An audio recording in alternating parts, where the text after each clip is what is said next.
ସତ୍ୟକେଳା ପକ୍ଷରୁ ଆପଣଙ୍କୁ ସ୍ୱାଗତ। ରେମୁଣା ବ୍ଲକରେ ଜିଲ୍ଲାପାଳ ଓ ଆରକ୍ଷୀ ଅଧୀକ୍ଷକଙ୍କ ମିଳିତ ଜନଶୁଣାଣି ଶିବିର ଅନୁଷ୍ଠିତ।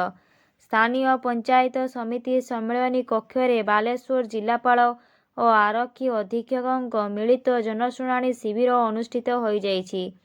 ରେମୁଣା ପଞ୍ଚାୟତ ସମିତି ଅନ୍ତର୍ଗତ ବିଭିନ୍ନ ଗ୍ରାମ ପଞ୍ଚାୟତରୁ ମୋଟ 52 ଜଣ ଅଭିଯୋଗକାରୀ ନିଜ ନିଜର ଅଭିଯୋଗ ଫର୍ଦ୍ଦ ଉପସ୍ଥାପନ କରିଥିଲେ। ଏହି ଅଭିଯୋଗ ମଧ୍ୟରେ 51 ଗୋଟି ବ୍ୟକ୍ତିଗତ ଏବଂ 1 ଗୋଟି ସାମୂହିକ ସମ୍ପର୍କିତ ଥିଲା।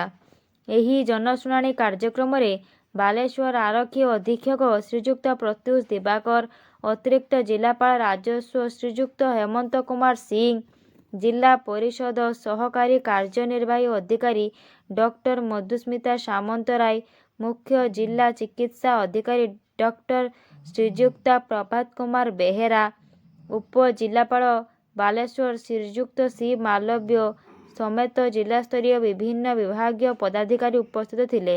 ଧନ୍ୟବାଦ।